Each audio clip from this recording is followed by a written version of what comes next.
El 18 de agosto de 2025, antes de que el amanecer tocara el horizonte, 3 destructores de la Marina de Estados Unidos avanzaban en silencio sobre el Caribe. No era un entrenamiento, ni una patrulla rutinaria. Era el movimiento naval más significativo en años, una señal enviada al mundo antes de que siquiera amaneciera. Los 3 buques se desplazaban como una sola unidad, formando un corredor de acero que cortaba el mar.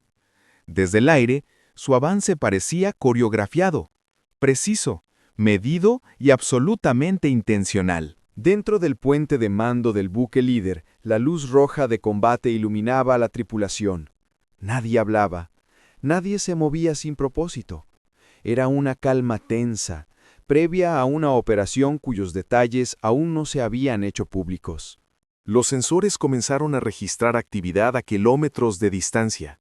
El radar dibujaba puntos en pantalla que se acercaban con lentitud. Nada fuera de lo normal, pero el ambiente no permitía descuidos. Con cada ola, la proa levantaba columnas de agua que brillaban en la penumbra. El mar estaba inquieto, como si anticipara lo que estaba por venir. Incluso desde el espacio, era posible ver el movimiento. 3 firmas térmicas avanzando hacia el sur, dejando una estela clara en las imágenes satelitales. La operación ya estaba en marcha, aunque el mundo aún no lo sabía. Debajo de la cubierta, las turbinas trabajaban con una potencia constante. El sonido metálico del motor recordaba que, aunque el mar pareciera callado, la maquinaria de guerra ya estaba despierta. Desde un helicóptero de la propia flota, la formación completa se veía imponente. 3 destructores avanzando como un solo cuerpo, como si el océano se abriera a su paso. ¿No había marcha atrás? En Caracas, la noticia del despliegue estadounidense no tardó en llegar. Antes de que el sol iluminara la ciudad, los reportes militares ya circulaban por los pasillos de poder. El país despertó con la sensación inequívoca de que algo grave estaba tomando forma en el Caribe. Comuníquenme al Palacio de Miraflores inmediatamente. En la costa, las unidades venezolanas reforzaron su vigilancia. Las miradas se dirigían hacia el mar, hacia un horizonte que ahora contenía más preguntas que respuestas. Cada movimiento era registrado, cada brillo en el agua observado con cautela. Los radares instalados en las colinas que rodean el litoral comenzaron a girar sin pausa. Sus luces rojas parpadeaban contra el cielo nublado, como si anunciaran que la vigilancia no se detendría mientras la flota estadounidense siguiera avanzando. Convoyes militares venezolanos comenzaron a movilizarse hacia la costa. Vehículos blindados y personal armado se desplazaban por carreteras angostas, activando un protocolo que no se veía desde hace años. El país se preparaba para cualquier escenario. Las cámaras térmicas detectaban cada punto de calor en la costa. El análisis era constante. Nada podía pasar desapercibido cuando 3 destructores avanzaban hacia el norte de Venezuela. Las antenas de comunicación comenzaron a transmitir de manera incesante. El tráfico entre bases, unidades y centros de mando aumentó en cuestión de minutos. Venezuela había entrado en estado de alerta. En las pantallas del Centro de Vigilancia Costera, los destructores aparecían como 3 puntos avanzando en formación. No había dudas. La potencia militar más grande del continente se acercaba. Y Venezuela lo sabía. El amanecer del día siguiente no trajo tranquilidad. El cielo se abrió con un tono grisáceo, como si el Caribe mismo anticipara que la línea entre vigilancia y confrontación comenzaba a desdibujarse. Los 3 destructores estadounidenses mantenían su curso, avanzaban sin prisa, sin pausa, como si el mar fuera un tablero y cada milla navegada una pieza movida con precisión quirúrgica. En respuesta, Venezuela desplegó patrulleras desde varios puntos del litoral. No buscaban confrontar, pero sí dejar claro que el país seguía cada paso de la flota estadounidense. Desde un búnker cercano al puerto, operadores venezolanos analizaban la distancia exacta entre sus aguas y la formación extranjera. Cada segundo contaba. A media mañana, 2 F-16 de la Fuerza Aérea Venezolana despegaron para un sobrevuelo de vigilancia. No era provocación, sino un mensaje. El cielo también estaba siendo monitoreado.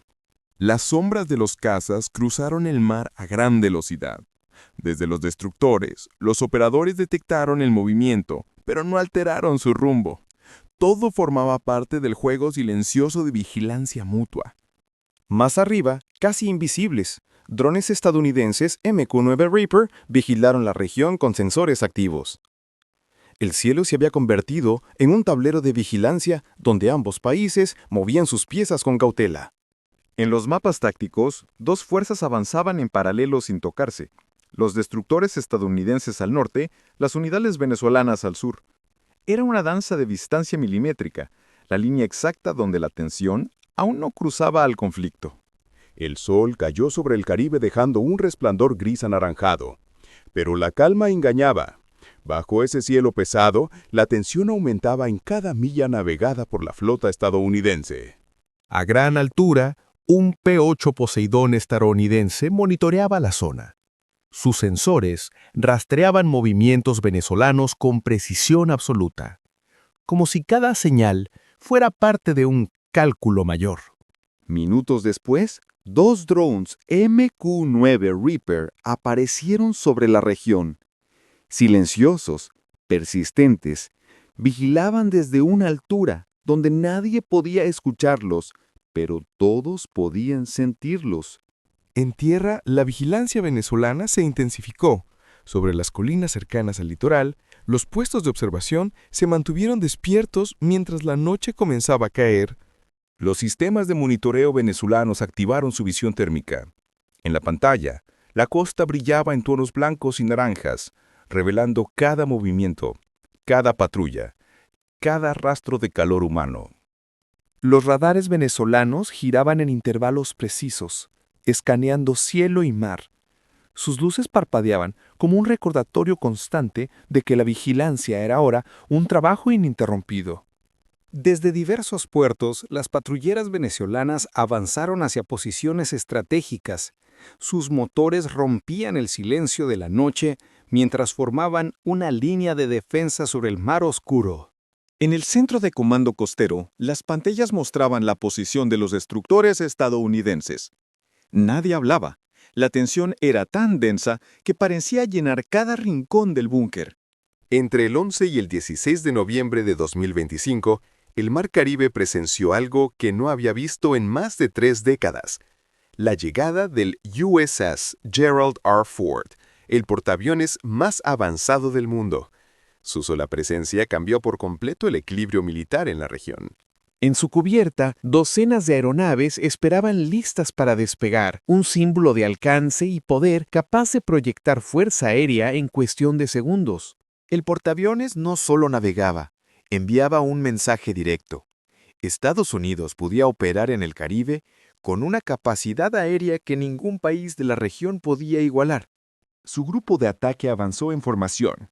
El Ford al centro, escoltado por los mismos 3 destructores que habían iniciado el despliegue meses antes. Una demostración de disciplina, precisión y dominio del mar. Desde lo alto, aviones de alerta temprana reforzaban el alcance del portaaviones, monitoreando cada movimiento en cientos de kilómetros a la redonda. Bajo la superficie, un submarino nuclear acompañaba a la formación, invisible a simple vista, pero decisivo en cualquier estrategia moderna. En la cubierta, la tripulación mantenía un ritmo intenso. Nada en este despliegue era improvisado. Cada maniobra estaba entrenada al milímetro. Desde el espacio, la magnitud del movimiento era evidente.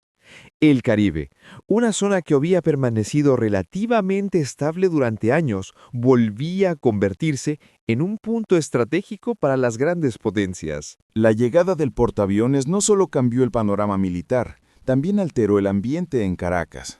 La capital amaneció bajo un cielo pesado, como si la ciudad entera sintiera la presencia del gigante de acero navegando frente a sus costas.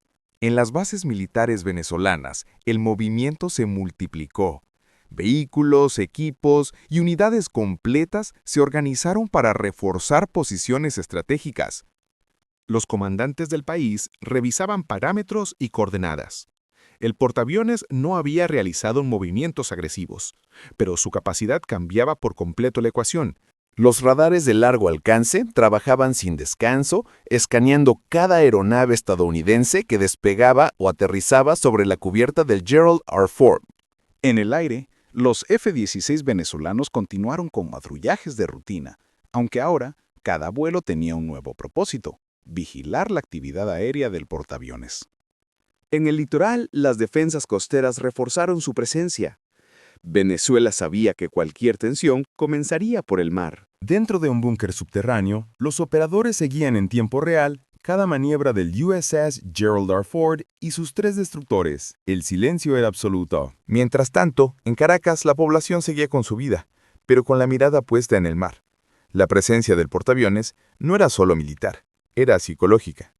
Un recordatorio silencioso de que el Caribe había entrado en una nueva era. Mientras el mundo seguía cada movimiento en el Caribe, en Washington comenzaba a gestarse un giro inesperado, uno que nadie, ni en Caracas ni en la región, había visto venir. Los analistas lo advirtieron primero. Algo en la postura estadounidense parecía estar cambiando. El mapa mostraba la misma presencia militar, pero la narrativa comenzaba a moverse en otra dirección. El USS Gerald R. Ford redujo ligeramente su velocidad. No era una retirada, pero sí un mensaje. La tensión no escalaría, al menos por ahora. Los medios internacionales comenzaron a multiplicar titulares. Algunos hablaban de desescalada, otros de una jugada política destinada a sorprender. En los estudios de geopolítica, los expertos debatían: ¿se trataba de una señal diplomática o solo una pausa calculada en medio de una operación más grande? Los mapas digitales mostraban estabilidad. La formación estadounidense mantenía su posición, pero sin acercarse más a la costa venezolana. En Venezuela, en Estados Unidos y en toda la región, millones de personas observaban las noticias intentando descifrar qué significaba aquel cambio de tono. El mar Caribe también parecía contener el aliento. La tensión no había desaparecido, solo había tomado otra forma, más silenciosa, más estratégica, más impredecible. El mar Caribe vigilado día y noche, los destructores estadounidenses mantenían un patrullaje constante, listos para responder a cualquier anomalía marítima. El 2 de septiembre de 2025, los radares detectaron movimientos inusuales. Una lancha rápida sin identificación avanzando a gran velocidad hacia aguas internacionales. Se trataba de embarcaciones Go Fast, usadas frecuentemente en operaciones ilícitas. Navegaban sin luces, sin responder llamadas, sin disminuir velocidad.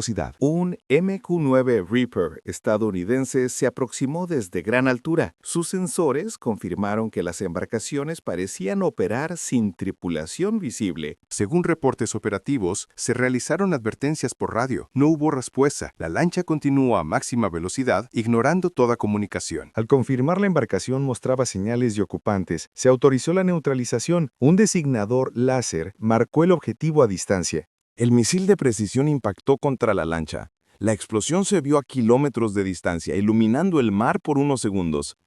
Al amanecer, solo quedaban fragmentos flotando. Fue uno de los operativos más tensos del año.